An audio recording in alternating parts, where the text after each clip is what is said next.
we've got Karen Alcantara joining us this morning, and Karen's going to be telling us a little bit about herself, and she is going to be explaining some of her cultural heritage, what brings her to UWS, and explaining really what Black History Month means to her and how that's important to her. So Karen, welcome. Hi. Can I ask you first of all, do you want to tell us a wee bit about you? What are you studying at UWS, and then we'll go on to some of the other questions. Of course. Hello, Marla. Hi. So my name is Karen Alcantara. I am from the Dominican Republic.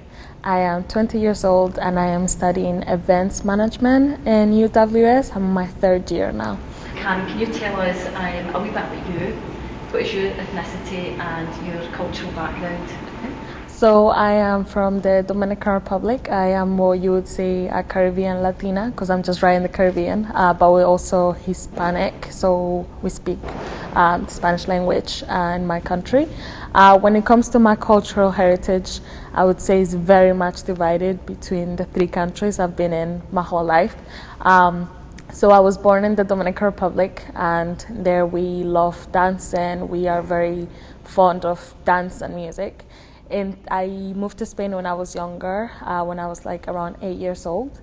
So I do believe that my cultural heritage is very much divided in Spain as well, because I went to school there, primary and all of this. And then I moved to Scotland here since I was 14. And I do believe that I have taken a few things from Scotland. So my cultural heritage is very much divided between these three places, yeah, I would say. Such a rich cultural heritage, and I'm sure you can pick Very up a wide. few Scottish words as well. Oh yeah, 100%, yeah. So we're celebrating Black History Month.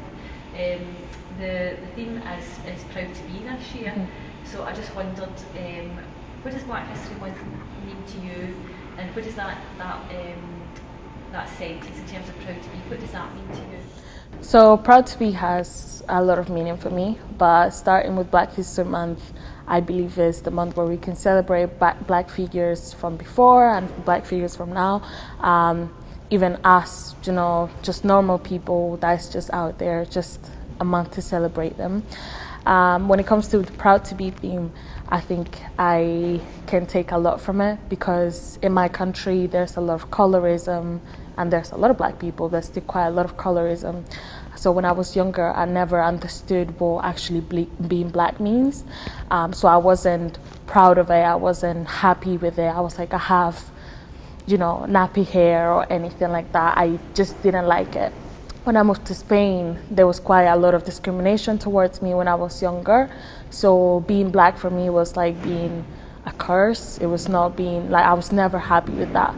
Once I moved here to Scotland, I was able to explore my culture and other different cultures that taught me how, having your hair out is normal, wearing different things is also normal. Just different people from different cultures, but they were also black, that made me realize how happy you have to be by being black, because it's something so enjoyable, the different cultures, the different flavors, the different everything. And that's what I have, since I moved to Scotland, I have been able to realize how much I enjoy being black and how to just put my blackness out there in a way, how to explore it in different ways. So yeah.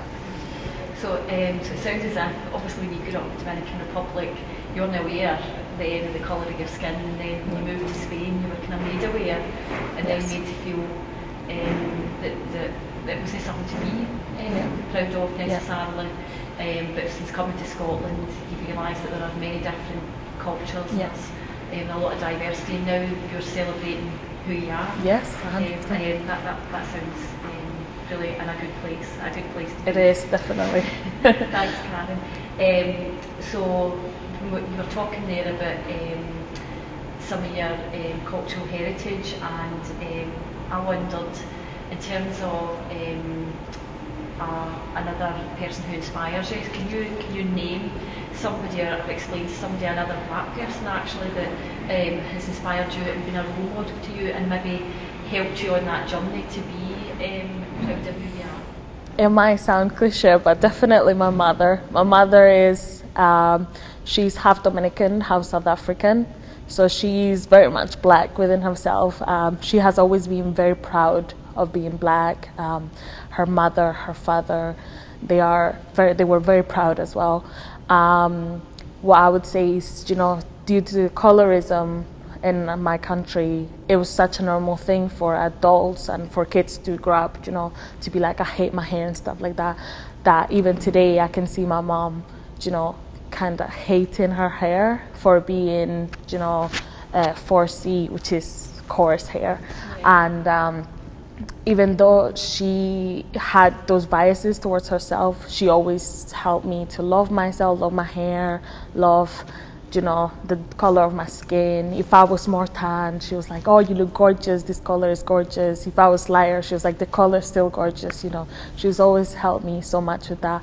I do believe she's a role model for me because from a very young age she has been working, helping her family and traveling crazy distances to help herself, help my grandmother, and even to take us to this country.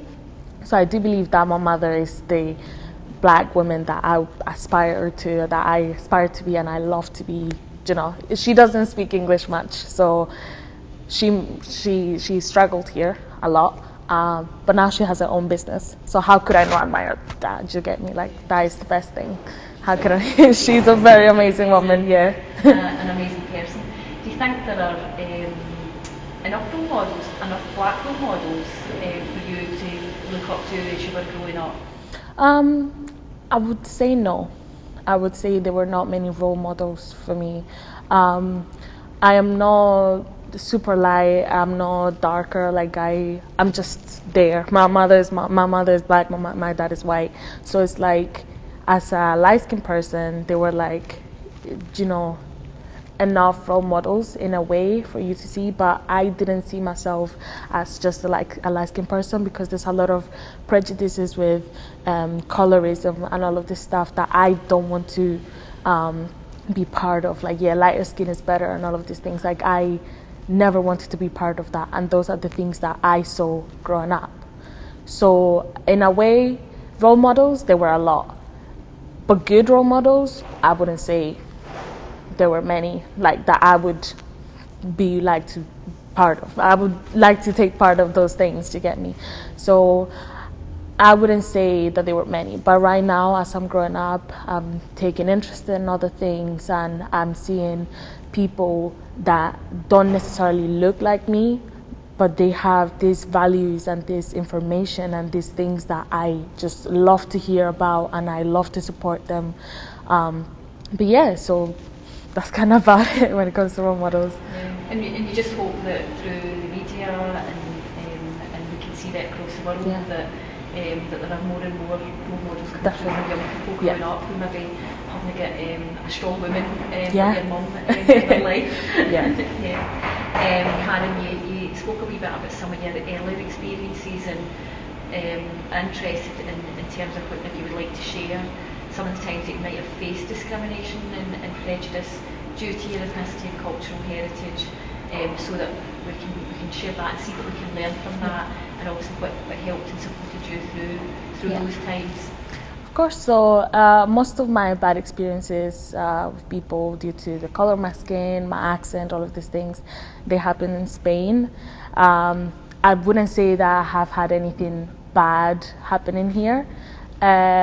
So that's quite good.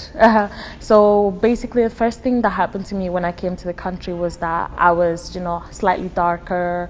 My hair was done in a way that was normal for my country, but not normal for the standards in Spain. So I got bullied a lot for that, just for that initially. And then, obviously, because of the bullying, I never wanted to speak. Once I spoke, my very thick Dominican accent came through, and it was the end. I was bullied for 3-4 years, just because of my skin and how bad I talked. Because the Spanish that we speak is a variant of Spanish. It's like Scottish and English, So they used to think that our Spanish was bad and stupid, can I say that? And very just not up to standard in a way. So I got bullied a lot for that. And in a way, I kind of wish I had teachers that came forward and was like, it's okay to speak in a different way. It's okay to have, a different accent. It's okay to be a different color. But no teacher actually came through and said anything about the issue. That's why at some point I was like, it's normal for me to be bullied about this, because it's not okay for me to speak this way. It's not okay for me to have this hair or have this color or anything. So I was quite upset about it. Once I turned 10, which is 2 years after I moved to Spain, I straightened my hair. I relaxed it completely, just because I said I want to be like the other kids. I don't want them to bully me because my hair is curly or because of this and that. I stopped going outside just for the sun. So it got to a point where I was harming myself, harming my blackness, just because I wanted to be like the other kids. And my mother, she understood it, and of course she tried to stop me in a way, but what can you do when you see your child suffering because they want to be like somebody else? So in a way, I wish that teachers, because my mom is one person, but teachers, the people that were out there seeing all of this, I wish they stepped forward and were like, it's okay to be like you are. You don't have to follow the rules, follow the standards to be part of them. So yeah, that was kind of like the worst thing, really. But yeah. And it's that thing when you're a child and you want so badly to fit in, especially when you're in a new country, and for somebody just to step up and say it's okay to be different. Everybody doesn't need to be the exact same, and it means that everybody should be valued in the same way. So really important then that, especially when you're younger, definitely, that you have got that older adult person that is seeing that in schools or whatever, just to do something to eradicate. Definitely, I think I feel like the main issue was that there was never anybody for me, and the area where I left at, there were not many Dominicans, there were not many Latinos, there were not many people that looked like me. So in a way, my parents thought, we're bringing you here so you have a better quality of life.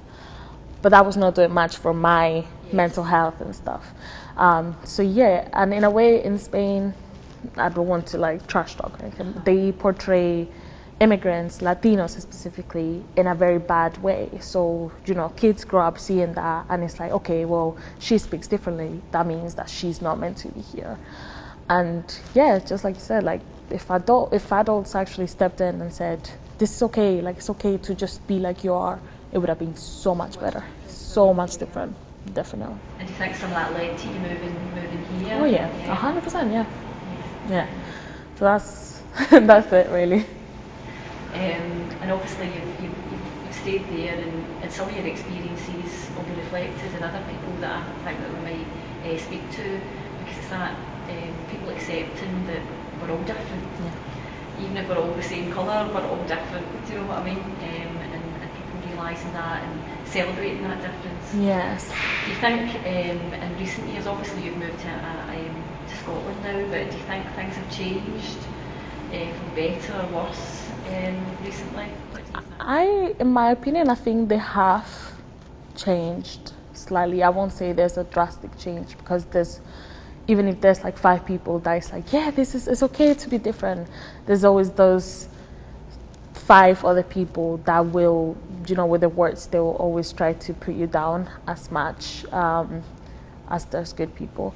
So in a way, I feel like things have changed. People are starting to be more open. People are starting to, do some research. I don't know if you remember the black square thing on Instagram. A lot of that was fake. A lot of people was quite fake about it. But then at the same time, a lot of people actually got to understand a few of the things. So I do believe that with social media and people that's willing to speak out and share their experiences, things have started to change. But I cannot speak for everybody, because just for my privilege, which is having lighter skin, I have not experienced anything bad. But for example, I know people with darker skin that will tell you nothing has changed. So in a way, I can only speak for myself and say I've seen things changing. I've seen a lot of people, informing themselves, but from other people's point of view, I cannot tell you the same thing really. But yeah. So you think some of the campaign round to kind of Black Lives Matter, it's maybe provoked a lot of debate, discussion, and maybe people thinking more about things, and you're absolutely right, like your experience and everybody will have their own kind of personal experience, so it sounds as if we've still got a lot of work to do. Oh, 100%. But not only about this, about so many other things. But what can you do? Like, people is their own responsibility. I don't believe that at this point nobody should be like, oh, you need to tell me what this is about, because in a way you have so much information, so many testimonies from people online, so many people that you may know that is in this situation, that if you don't inform yourself, then what are you really doing? Like, it's actually your fault at this point to be ignorant in a way about these issues, because there's so much information, so many people willing to share their experiences, that it's up to you at this point to learn about what's going on or what's been going on. Do you get me? So, yeah. Go and find out a wee bit more, find out what it's about, and if you are privileged in any way, then use that privilege then to support other people. Definitely. Yeah. So in the future, what would you like to see in the future, Karen? About myself, or yeah. For me, I would like to have my own company, my own events company, really, and just be in the future itself. I would like to see more unity in a way. I feel like lately, this past few years, Black people has realized, okay, well, they're not listening to us, so we're gonna do our own little world, and that is good to a certain extent, but it would be just the same as what other people did, which is like, I'm gonna separation, and that's it, we do our own thing. In the future, I would like to see some unity. I would like to see some Black businesses working with other people, and people actually valuing Black businesses and not being just like called Black businesses, just be called a good business. Do you get me? I would love that to happen. I would love to not be just a Black business in the future. I would love to be just a good business. That's what I would like for the future. I would just like to see more support for children coming up into this world, and hopefully things change to the point where we don't have to be like, it's okay to have curly hair, it's okay to have coily hair. I would like that, because you don't tell another kid it's okay to have straight hair. Do you get me? Like, it's something I would like to see, because for myself, I wanted to hear that as a child. So I don't want, I would want to hear in the future, but I would also want to be in the point where we don't have to make that a thing. Do you get me? So yeah. It's a natural, exactly. Exactly, yeah, just proud to be who you are. Exactly. Yeah. Thanks very much, Karen, for joining us today and sharing some of your experiences. It's been really interesting. Thank you for inviting me. Thank you so much.